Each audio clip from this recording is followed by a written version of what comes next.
Assalamualaikum warahmatullahi wabarakatuh.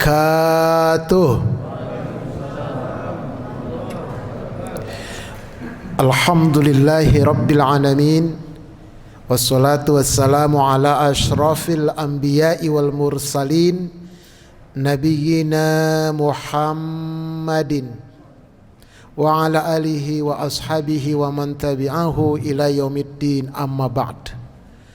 Pertama dan paling utama, tiada kata yang pantas untuk senantiasa kita ungkapkan kecuali puji dan syukur alhamdulillah kehadirat Allah subhanahu wa ta'ala. Salawat beruntaikan salam semoga senantiasa Allah sampaikan keharibaan putra Abdullah, buah hati Aminah, kekasih Allah, Nabi kita Muhammad sallallahu alaihi wasallam. Hamba-hamba Allah, jamaah salat isya, jamaah salat tarawih dan salat witir insyaallah Masjid Al-Muqarrabin yang dimuliakan oleh Allah subhanahu wa ta'ala. Ada satu pertanyaan begini, Ustadz, nanti malam saya di rumah, bolehkah saya sholat tahajud? Jawabnya, tidak boleh. Kenapa Ustadz? Karena tidak ada sholat tahajud di bulan Ramadan. Sholat tahajud itu adanya di luar Ramadan. Sama di luar Ramadan, Ustadz, boleh nggak sholat tarawih? Nggak boleh. Jadi ada tempat-tempatnya dia. Lalu sholat apa nanti malam saya bolehnya? Boleh gak saya sholat? Boleh nanti malam sholat, tapi bukan tahajud, tetapi namanya Qiyamul Ramadan. Bagaimana penjelasannya? Tetap bersama saya, jangan kemana-mana. Perhatiannya begini, saum Ramadan disyariatkan itu tahun kedua Hijriah. Jadi Rasulullah itu puasa Ramadan seumur hidupnya hanya 8 kali. Kalau kita ada yang sudah 40 kali, 50 kali itu. Rasulullah hanya 8 kali. Karena 13 tahun di Mekah dakwah belum ada puasa. 10 tahun dakwah di Madinah, tahun pertama sampai di Madinah belum ada puasa. Tahun kedua, tanggal 2 Sya'ban, hari Senin, turun firman Allah, ya ayyuhalladzina amanu, wahai orang yang beriman, yang tidak beriman tidak wahai. Kutiba alaikumusiyam, diwajibkan kepada kalian puasa Ramadan. Itu turun tanggal 2 Sya'ban, hari Senin, tahun kedua Hijriah. Sebulan kemudian barulah prakteknya pelaksanaan ibadah Ramadan. Nah, malam pertama sholat Qiyamul Ramadan di Masjid Nabawi, besok mau puasa ini, malam pertama habis sholat isya, Nabi tidak pulang, tapi sholat ba'diyah di masjid. Sahabat terheran-heran, tidak biasanya Nabi ba'diyah di masjid. Karena sebelumnya itu Nabi kalau sholat ba'diyah selalu di rumah. Habis maghrib pulang di rumah sholatnya, habis isya pulang, sholat subuh, sebelum sholat subuh qabliyahnya di rumah. Tapi malam itu Nabi tidak pulang. Sahabat-sahabat saling bertanya, ada apa? Kata yang lain, pasti ada informasi penting. Benar saja, habis sholat ba'diyah Nabi berdiri bersabda, man qama Ramadan imanan wahtisaban ghufira lahu ma taqaddama min dzambi. Siapa yang menegakkan malam Ramadan dengan penuh keimanan, dengan penuh jiwanya, jiwa raganya, dan mengharapkan pahala dari Allah, diampunkan dosa-dosa yang telah lalu. Ini dalil adanya kultum. Tuh, Nabi kultum dulu sebentar. Tapi kalau kita ini kultum, kuliah terserah antum. Makanya yang benar itu kulibas. Kuliah 15 menit. Setelah itu sahabat pada girang. Bagaimana caranya ya Rasul? Ikuti saya. Maka sholatlah qiyamul Ramadan. Namanya qiyamul Ramadan, belum tarawih. Qiyamul Ramadan 11 rakaat. Teknisnya boleh 2-2-2-3 atau 4-4-3. Selesai sholat pulang. Besok pagi ceritalah ke masyarakat. Tadi malam kau datang ya? Aku gak datang semalam. Enak kali ah. Kenapa? Nabi bersabda, siapa yang menegakkan malam Ramadan, terusnya diampunkan dosa-dosanya. Aduh sayang ya, aku tak datang semalam. Ada halangan. Nanti malam ada lagi gak? 1 bulan. Wah kalau gitu kau ajak keluarga aku ah. Malam kedua itu penuh Masjid Nabawi. Habis sholat ba'diyah, Nabi berdiri lagi, mangkoma Ramadan, bersabda lagi. Setelah itu dipimpin lagi sholat qiyamul Ramadan. Habis itu pulang, besok pagi makin tersebar informasi itu, malam ketiga makin penuh itu Masjid Nabawi. Tapi malam ketiga habis sholat Isya, Nabi pulang. Nah, kok pulang? Kata sahabat, mungkin ada keperluan. Biarlah, dia masing-masing. Nah setelah itu ditunggu-tunggulah sama sahabat. 15 menit belum datang. Setengah jam juga belum datang. Sampai 1 jam. Udah ada jam Ustadz, belum kira-kira. Akhirnya macam mana ini? Nabi gak datang-datang. Kata yang satu, aku sholat sendiri aja kayak kemarin. Kata yang lain, yuk kita bertiga yuk. Kata yang lain, yuk kita berlima. Terjadilah seperti itu. Kata yang lain, aku pulang aja di rumah aja lah. Bahkan ada yang nginep di Masjid Mabit. Besok pagi habis sholat subuh. Nah para sahabat bertanya, ya Rasulullah, maaf kami kalau lancang ya Rasulullah. Ada apa wahai sahabatku? Kami tadi malam tertunggu-tunggu engkau tidak datang lagi ke masjid. Kami sudah banyak ramai di sini nunggu ya Rasulullah. Apa kata Nabi?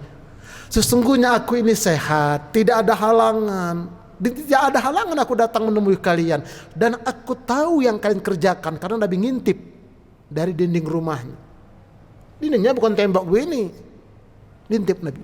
Nampak semua yang dikerjakan. Tak ada yang berani sahabat mengutuk pintu rumah Nabi. Rumah Nabi itu sekarang, makam Nabi itu rumah Nabi. Karena dalam hadis tidaklah Nabi dan Rasul itu dimakamkan kecuali di mana dia terakhir menghembuskan nafasnya. Di pangkuan Aisyah, di rumah itu, di bawah tempat tidur itu digalilah kuburan, disitulah makam Nabi. Ini sekarang itu rumahnya itu. Nah, lalu kenapa aku tidak datang menemui kalian? Apa kata Nabi? Aku takut nanti ini diwajibkan kepada kalian, karena wahyu masih turun terus. Oh begitu ya Rasul. Ya, jadi Nabi takut. Kalau terus-terusan nanti dipimpin jadi wajib. Sedangkan 5 waktu aja udah repot, apalagi tambah qiyamul Ramadan makin repot. Nah makanya malam besoknya terus sendiri-sendiri terus sampai Nabi wafat. Digantikan oleh khalifah pertama Abu Bakar Siddiq 2 tahun menjadi khalifah, tetap seperti itu. Nah khalifah yang kedua Umar bin Khattab 12 tahun jadi khalifah. Tahun ke-6 masa kepemimpinannya, habis salat Isya beliau pulang seperti biasa. Setelah ba'diyah di rumah, datang ke masjid, ramai masjid. Apa kata Umar? Kenapa tidak kalian angkat salah seorang kalian jadi imam ke depan supaya rapi ini semua? Kata yang lain, emang boleh wahai Umar? Nabi kan pernah mimpin 2 kali. Tapi kan setelah itu tidak lagi. Karena Nabi takut nanti turun wahyu diwajibkan kepada kita. Nabi sudah wafat, tidak mungkin turun wahyu. Dan hukumnya sunnah. Kalau begitu baiklah, maka majulah Ubay bin Ka'ab sebagai imam. Umar tetap di rumah, Utsman, Ali tetap di rumah, dan sahabat yang lain. Begitulah berlangsung tahun-tahun berikutnya berjamaah lagi. Tapi tetap namanya masih qiyamul Ramadan. Kemudian di pinggiran kota Madinah mulailah ada yang membikin 23 rakaat. 33 rakaat, 43 rakaat. Sampai begitu banyak jumlahnya. Dipanggil sama Umar sebagai presiden. Kenapa kalian begini banyak itu bilangannya? Kan Nabi cuma 11. Apa kata mereka? Wahai Umar Amirul Mukminin, bukankah Nabi bersabda, "Man qama Ramadan", siapa menegakkan malam Ramadan?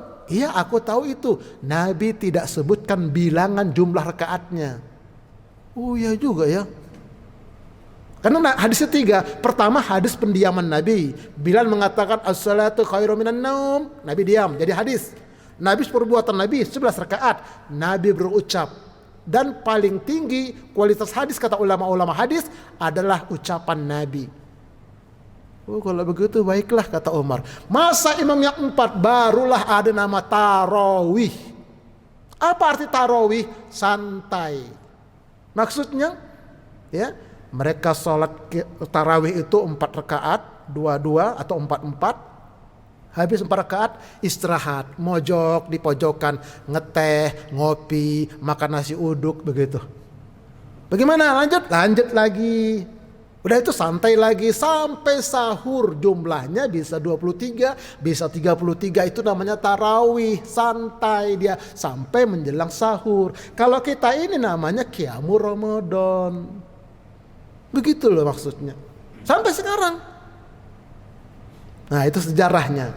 Tapi yang saya sampaikan adalah siang hari Nabi bersabda, man soma Ramadan, siapa yang puasa Ramadan dengan penuh keimanan, mengharapkan pahala dari Allah, diampunkan dosanya. Man qoma Ramadan, siapa menegakkan malam Ramadan dengan penuh keimanan, artinya jiwanya dia jiwai, betul-betul dia jiwai. Karena ketika dalam kandungan, umur positif hamil sampai 4 bulan, kita belum punya nyawa, belum punya ruh, masih punya nyawa. Nyawa itu kayak binatang. Umur 4 bulan baru ditiupkan ruh. Nah, begitu ditiupkan berubah menjadi nafs, jiwa. Jiwa inilah yang harus kita isi. Nanti menghadap Allah jiwa inilah. Oleh karena itu apa bedanya ruh, bedanya jiwa? Silakan buka di channel saya Ustadz Arifin Purba Official di YouTube, ada penjelasannya. Tapi jangan lupa subscribe, like and share, gratis. Begitu caranya, ya. Nah kalau dari awal dengan penuh keimanan, ujungnya nanti akan mendapatkan malam Al-Qadar. Itu kuncinya. Kalau nggak begitu nggak dapat Al-Qadar. Nanti 10 malam terakhir aja. Nggak bisa dari awal. Terus tekun dia datang. Minta sama Allah. 10 malam terakhir kata Nabi. Tapi ingat kalau 30 hari nggak jadi masalah. Kalau Ramadan 29 hari ngitungnya dari belakang. Tanggal 29 Ramadan itu hari ke-10, berarti malam 29 adalah malam genap. Gitu ngitungnya ya, dari belakang ngitungnya, bukan dari depan. 10 malam terakhir dari belakang. Tinggal lihat nanti ini, Ramadan ini berapa hari dia. Nah begitu. Nah kemudian ciri-cirinya apa Ustaz? Tidak ada, kata Nabi cuma 2. Malam 10 malam terakhir, terutama malam ganjil. Itu ciri-cirinya. Apakah orang ketahuan? Tidak ketahuan juga. Jam berapa turunnya? Hatta matola'il fajr, sampai terbit fajar subuh, fajar shadiq. Dari kapan? Dari maghrib. Di mana pertama turun Al-Qadar? Di Ka'bah. Turun di Ka'bah. Al-Qadar itu tanazzalul malaikatu waruh, turun. Bertahan dia di sekitar Arab Saudi itu dari maghrib terus sampai subuh, bergeser ke bumi lain, bergeser ke bumi lain, bergeser sampai ke Indonesia maghrib. Bertahan dia sampai subuh. Bergeser ke sana, naik ke atas. Satu bumi itu dikelilingi semua oleh malam Al-Qadar. Macam mana beramalnya Ustadz? Kalau punya waktu silakan i'tikaf di masjid. Kalau belum punya waktu beramallah seperti biasa. Misalnya ibu-ibu 10 malam terakhir bu, masak sahur. Niat ya Allah, andai kata ini malam Al-Qadar, jadikan pahala masak sahurku lebih baik dari 1000 bulan. Dapat bu, asal jangan sambil manyun. Ikhlas. Bapak-bapak makan juga ya Allah, andai kata ini makanku ini turun Al-Qadar, jadikan pahala makan sahurku lebih baik dari 1000 bulan. Dapat. Atau tidur. Makanya sebaiknya tidur bulan Ramadan ini sebelum tidur berwudu dulu. Setelah berwudu bacalah doa-doa mau tidur itu sambil berniat, ya Allah jadikanlah tidurku ini untuk bangun sahur nanti, untuk salat subuh, untuk melaksanakan puasa dan bekerja besok harinya ya Allah. Tidur yang pakai niat seperti itu dapat pahala. Pas tidur turun Al-Qadar, pahala tidur lebih baik dari 1000 bulan. Semoga Allah menjadikan kita dan keluarga kita menjadi hamba-hamba Allah yang mendapatkan malam Al-Qadar. Amin ya rabbal alamin. Subhanakallahumma wa bihamdika asyhadu an la ilaha illa anta astaghfiruka wa atubu ilaik. Assalamualaikum warahmatullahi wabarakatuh.